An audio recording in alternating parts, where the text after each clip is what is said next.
Hello beautiful folks, thank you for watching today. I will be talking all about shadow work and how you can do it. This is really the second part after I recorded a whole introduction talking about why we hide these parts, these traits and characteristics in the shadows, and how really that was an essential chapter of our life. But today I will just give you a brief recap and complete all the details that you need reminding and maybe I didn't mention, so that you can get up to speed with the processes that I will mention in this video.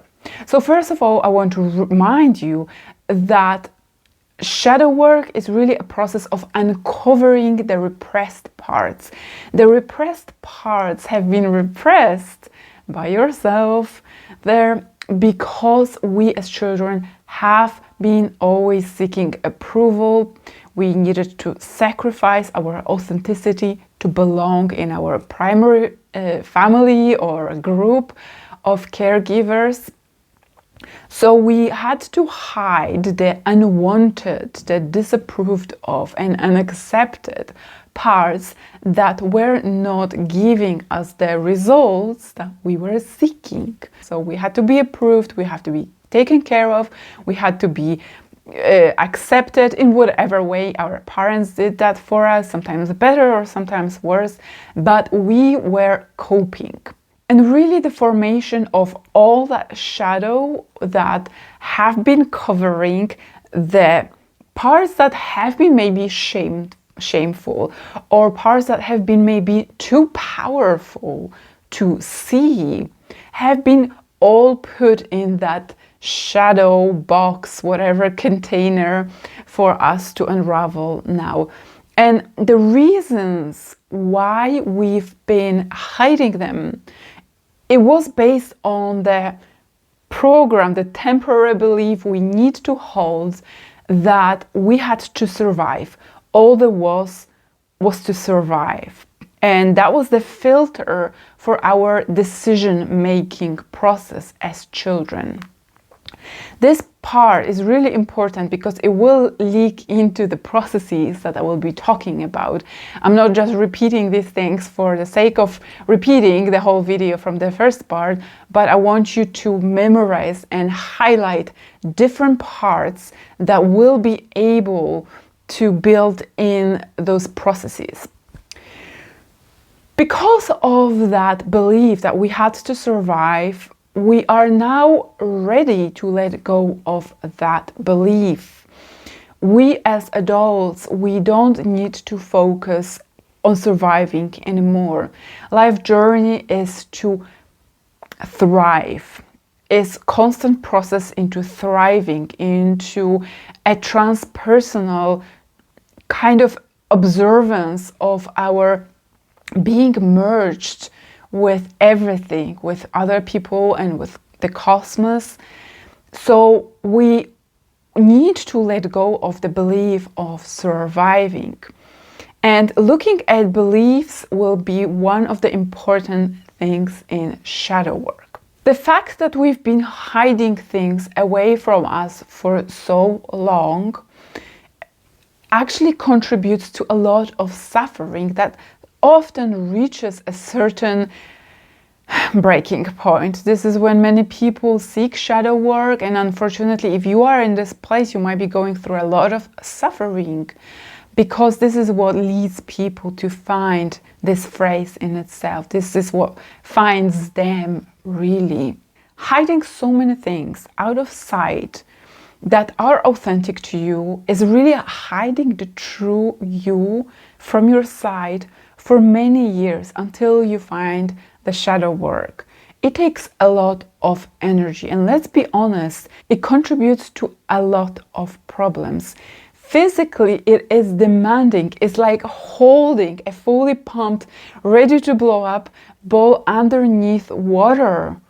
That all it wants, it just wants to just go up and float up where it's supposed to be. But you've been really putting a lot of pressure on yourself to keep that underwater. And the repression of feelings, traits, characteristics, needs, desires that have been hiding in the shadow is what contributes to a plethora of mental issues, health issues that I've been dealing with myself, and I've been helping clients by using shadow work to unrepress themselves and to heal their bodies. This is one of the most important processes you can use if you're struggling with any of mental and physical ailments. Now, also it will contribute, the repression contributes to problems at work, with your career, because we often make sacrifices to get approved by maybe having this job or holding this position or getting a lot of money. And we are repressing our needs to maybe play and have a job where we are feeling more passionate, or maybe something that is not directly going to give us the approval or status that we've been seeking.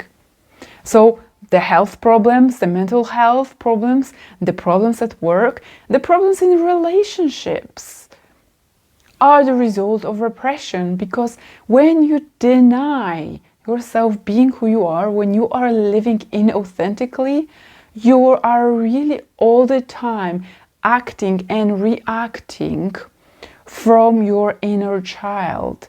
We are miscommunicating, we are misunderstanding ourselves, we are hiding our needs from ourselves, we are hiding our potential from ourselves to meet those needs. We don't admit to ourselves that we need this or that to be happier. So naturally, the other person or people in our life will have no idea how to deal with that mess. Because if we don't know it, how on earth they could know it? It all leads to just disappointments, misunderstandings, being constantly not feeling like we're being seen or heard enough, or maybe when we are too dependent on others. And of course, the last but really significant result of repression is all sorts of addictions and coping mechanisms, such as being addicted to substances, such as being addicted to shopping, to eating, to having some sort of compulsive disorders. All these also stem from repression, because we don't understand our needs. We don't know how to maybe feel safer. We don't know how to deal with our emotions, because we are not aware of the full scope of our emotions, such as, for example, anger, that people are notoriously hiding from themselves out of fear of this being too disruptive in their life. And unrepressing parts of you, no matter how ashamed you might have been, unrepressing the parts that maybe they were signs of power that you also needed to hide, are always leading to fulfillment and to balancing in your life. Shadow work is really all about balance. This is how I see it. You know, when I think about shadow work, is about bringing things to balance. When you have been just putting on masks for the whole of your life, or pretending something just to get approval, and sacrificing yourself, not only you were denying yourself getting what you wanted, but you were also being disadvantageous to other people who could have met the real you. Now, what I mean by bringing things to balance, I mean, if you've been always projecting some image, we have to be able to observe the opposite side of it. And this is what leads me to the first practice. So first things first is that the best way to do shadow work is through journaling. Your thoughts won't be able to escape as easily when you just think them, when you write them down. It's just really as easy as that. And the other benefit that it has, you will be able to see your evolution and your development as you reach to the older pages or your older journals, and you will be able to see what kind of things you've been able to unravel. So take your journal. If you don't have one, buy a journal and start with this first question. What am I desperate for others to see? How do I want others to see me? Meaning, what kind of mask am I putting? This is such a great question I've always been asking myself when I was doing shadow work, because the things that we really want to project outside is always the strong motivation behind wanting others to see it is always through wanting to hide something that we don't want them to see. So this is a great first step for you to ask yourself. So maybe you've been always volunteering, maybe you always wanted to see everyone you as such a caring and useful person, and maybe you've been organizing all these events and charity, and maybe you've been going to the shelter to feed animals or to walk them or just to do all sorts of things. Maybe that's one of the things. What other masks could have been that you wanted others to see?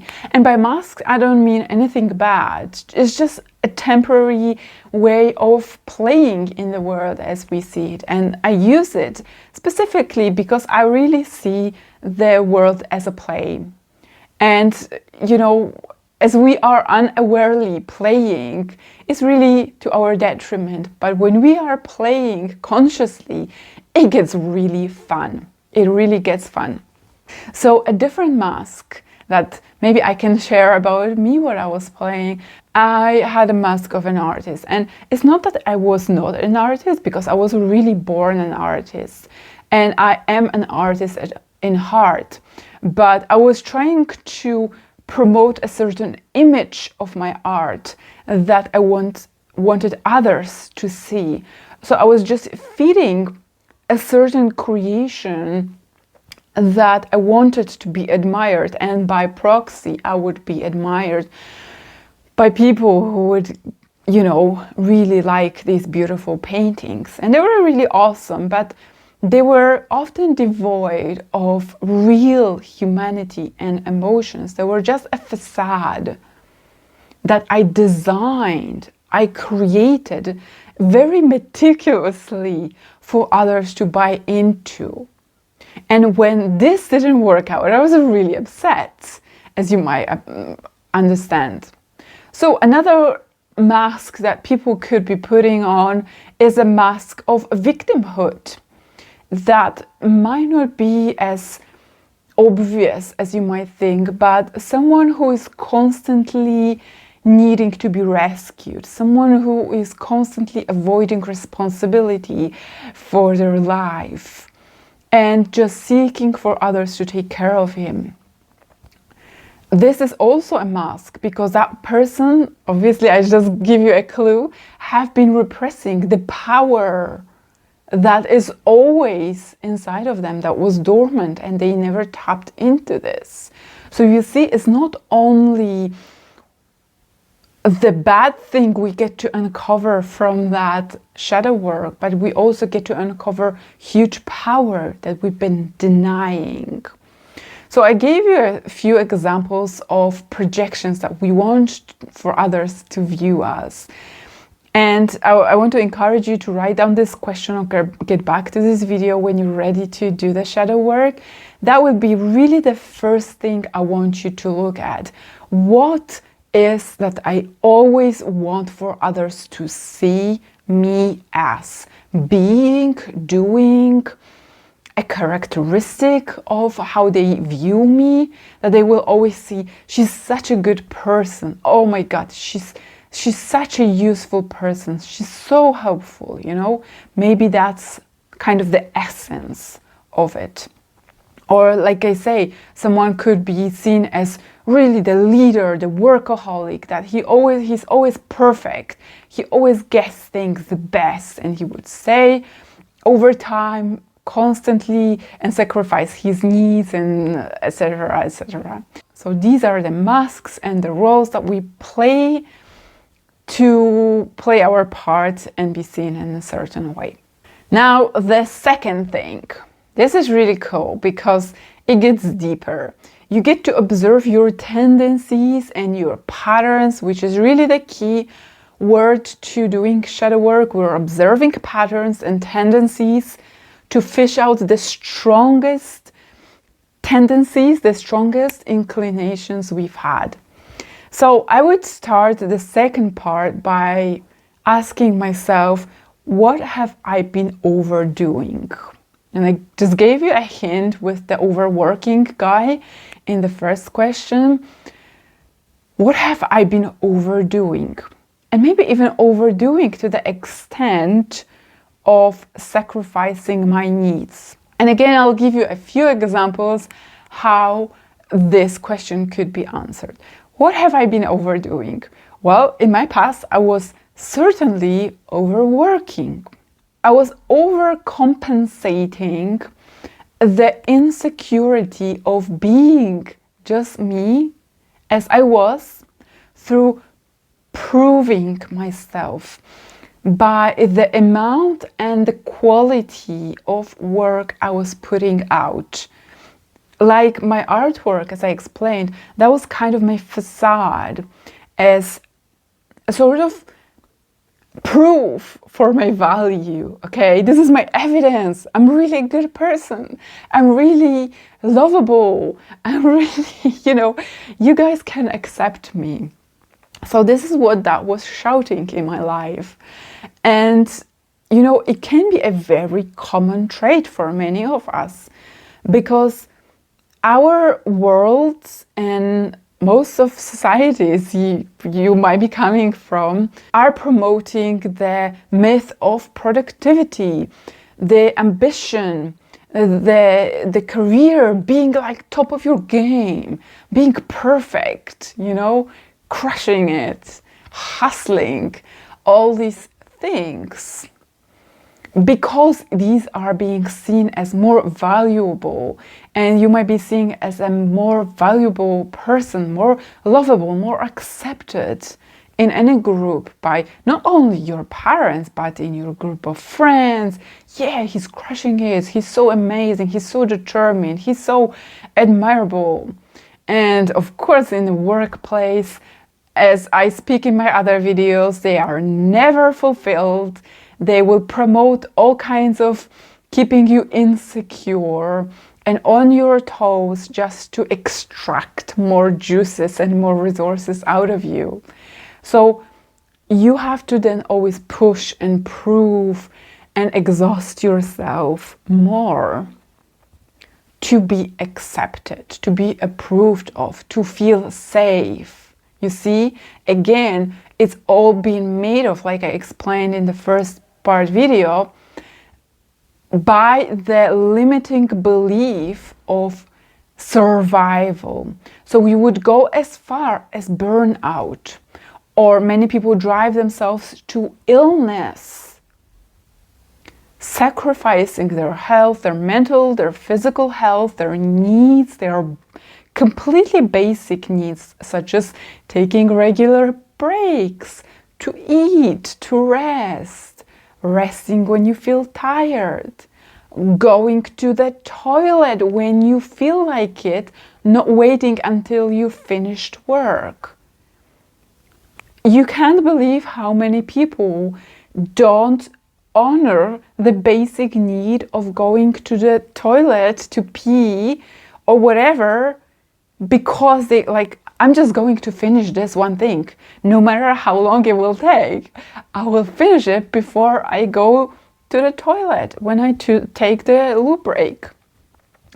And they actually squeeze their body and contract their body, forcing it to hold on to toxins in their body just to, I don't know, do something faster or feel this really arbitrary goal when you finish a task and then you deserve to go and take a break. This is really the insanity of culture we've been living, the culture that we've all been perpetuating in seeing resting or breaks as something wrong. So see what have you been overdoing in your life, where you've been sacrificing yourself, or maybe you have been caring too much over that partner of yours. And maybe you've been sacrificing your own peace because you always wanted for them to do this or that. And many people, especially in the self-help kind of area, they think they have to coach their partners to be more happy, to be more this, to be more fulfilled, because you're doing this and you feel responsible to amend and correct their feelings. And this is the reason why many of people that are overgivers, people pleasers and rescuers end up in relationships with narcissists, because they will never be fulfilled. You will never change their emotions. They will always be feeling angry or always feeling negative, no matter what you do, and you will exhaust yourself. And by doing this, you are also sacrificing your own peace of your mind. So see how you've been overdoing things. Look for patterns when you've been exhausting yourself, maybe, or prioritizing someone over yourself or something. You know, it could be a goal, it could be achievement, it could be a person, it could be a tendency. And the third exercise, the third journaling prompt I would want you to write down in your journal is to ask yourself, what I've been really ashamed of, what I've been always pretending to be different about me, or panically defending myself when someone pointed out something, you know? And this would really point to the shadows that you've been really overcompensating to hide from others. Maybe people often have been observing you've been controlling, but you're like, I'm not controlling, everyone else is controlling. I hate controlling people myself. But actually, when you hate something in others, that's even more of an indication that you are holding this trait, because we call this projection. So if someone have been, or many people have been pointing to you a certain trait, it's not that you have to really believe what people say about you, because people have different reasons about pointing out the different traits. But if you've noticed people have been pointing something and they've been noticing this, give yourself a moment to just look at it, you know, and then discern if that's something you could have been doing. And I've also hinted that we project things outwards. And the clue to finding directly the traits that you've been denying yourself is to observe. That's an extension of this journaling prompt. What I've been hating to see in others, what really pisses me off in others. And this could be things such as someone is controlling. I had this thing. I hated anyone controlling me.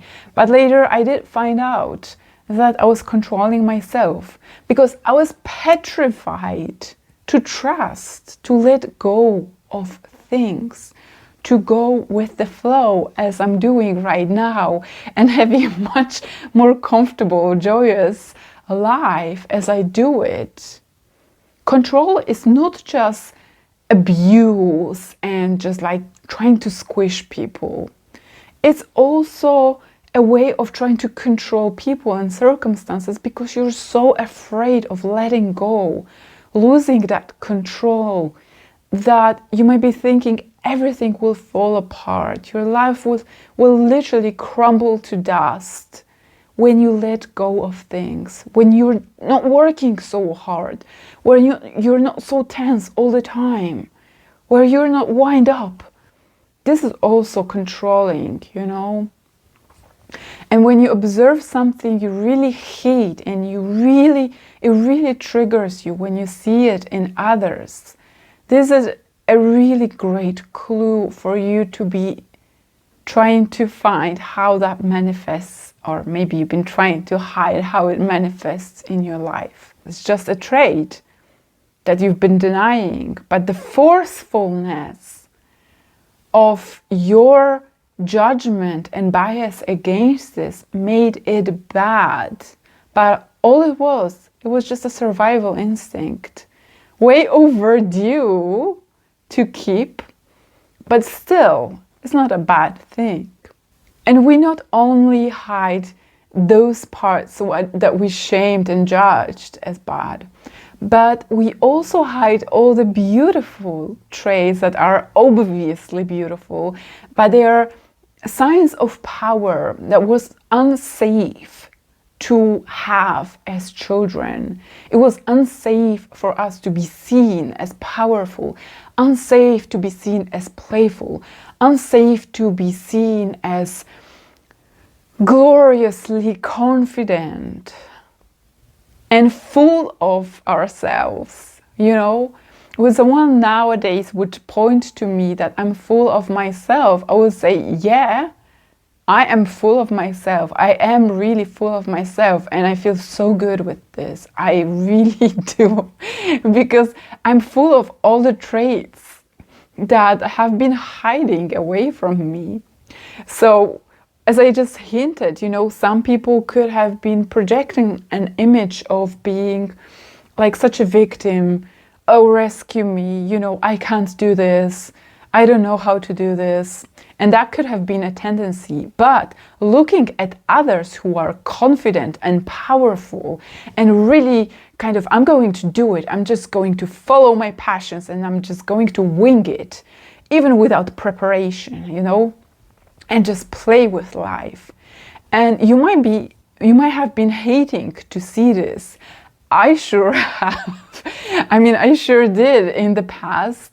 I was looking at these people in the past and I'm like, she's having so much fun and she's crushing at it.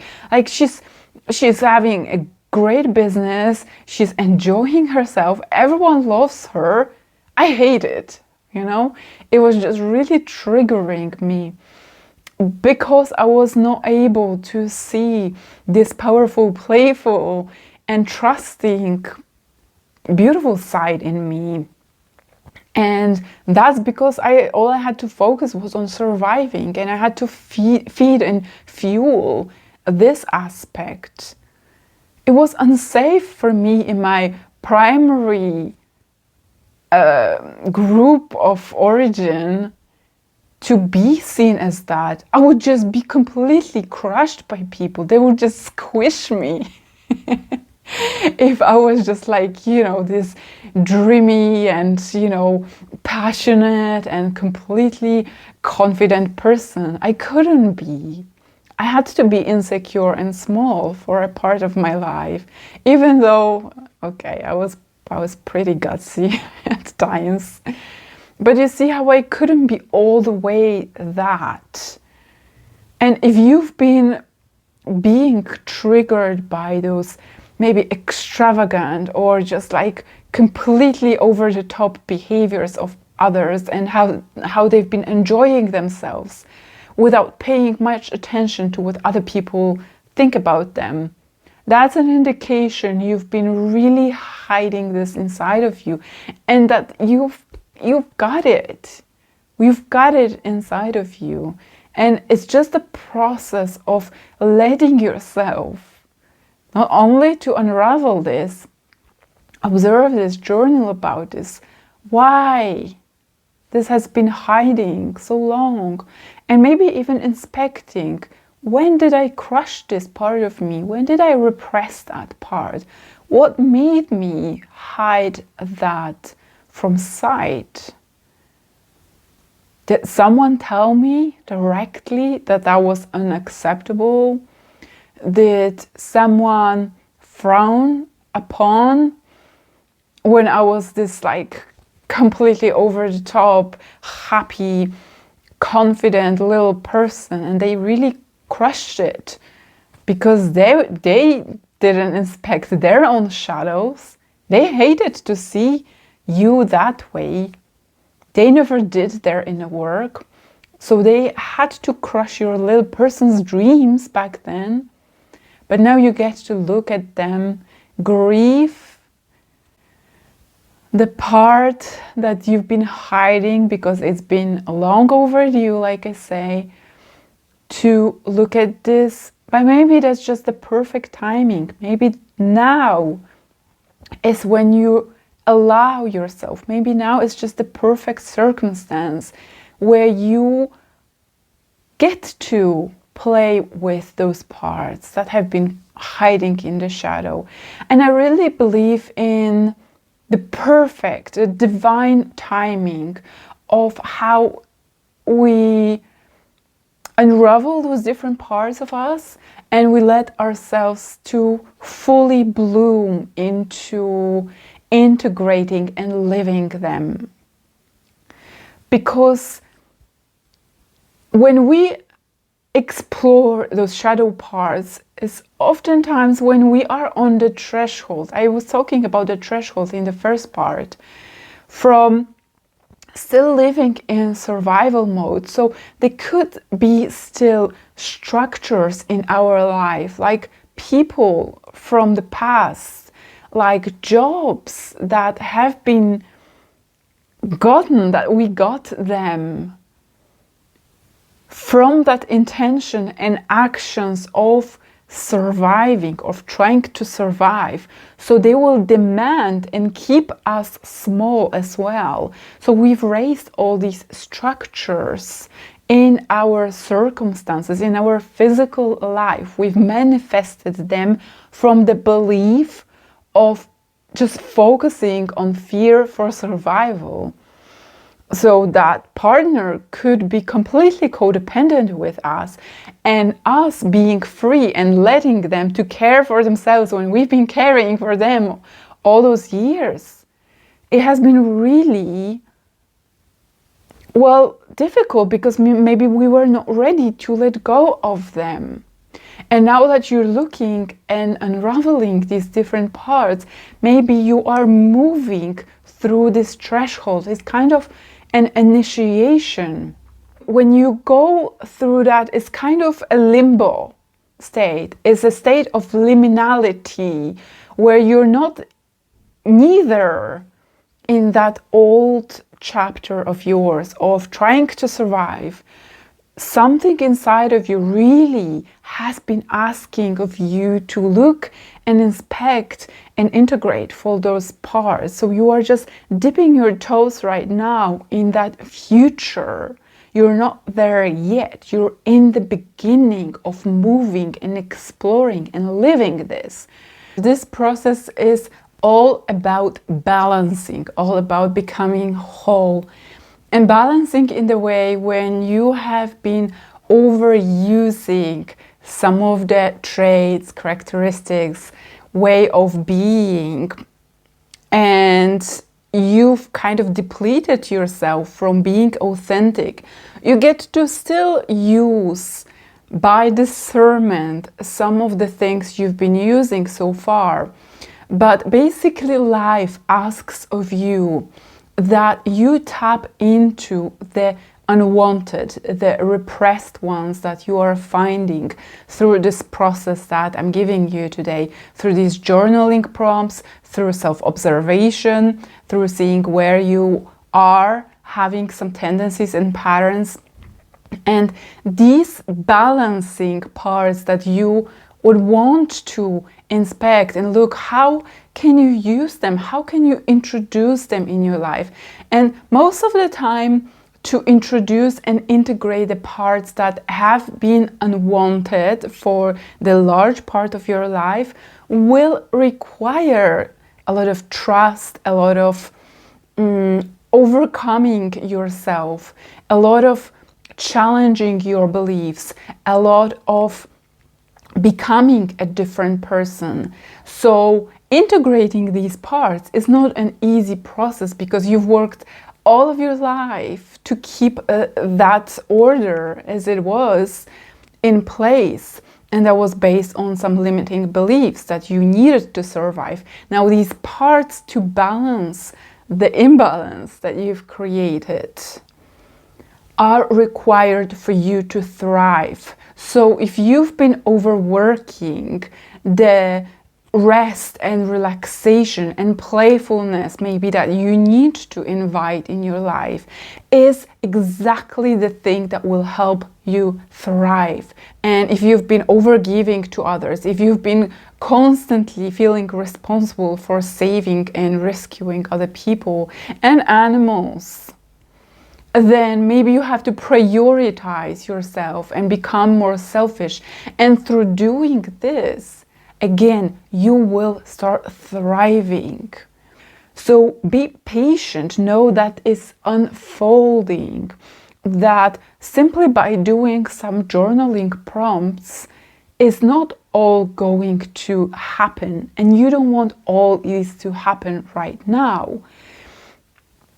You just want to meet yourself. You want to learn more about yourself. Know that you're now in the process of looking at this, and there will be an adjustment period, and it could be years or decades of letting go of the old patterns of doing things and creating new structures, new ways of being, changing maybe where you live, letting go of that person, letting go of that job, maybe following the passion that you've always wanted, that you've denied yourself, maybe starting your own business, maybe moving to a place that is fulfilling, but you always thought you have to live in a city. It took me many years to see the manifestation of those intentions, of accepting those different parts of me and knowing that they are beautiful, that I need them. I needed to be more playful. I needed to be more relaxed. I needed to be more free.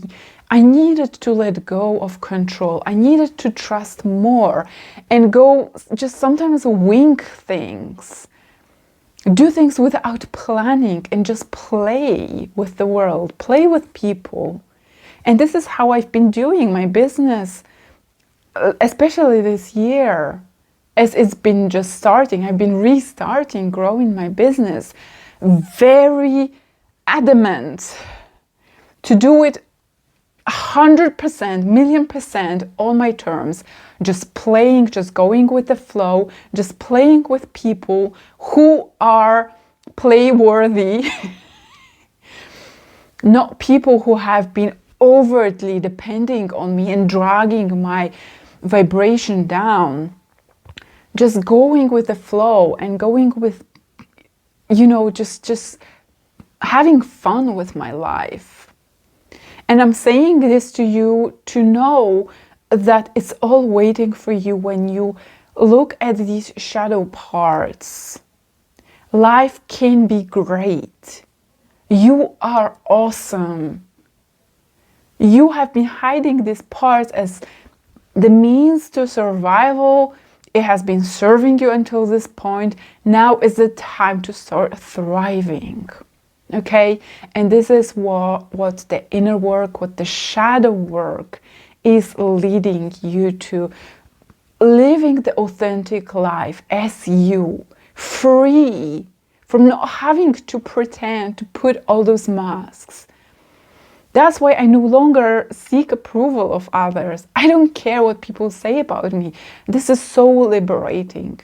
I kid you not. And I believe this is all result 100% doing shadow work, doing inner work, doing work on my emotions, on my beliefs, knowing my worth.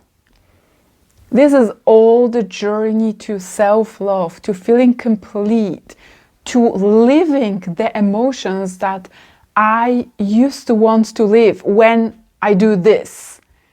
When this thing happened, conditionally, I would feel free. Now I feel free all the time because I found access to it, like this spring, because I tapped into my core self through just peeling off those layers of pretending. You tap into your core self.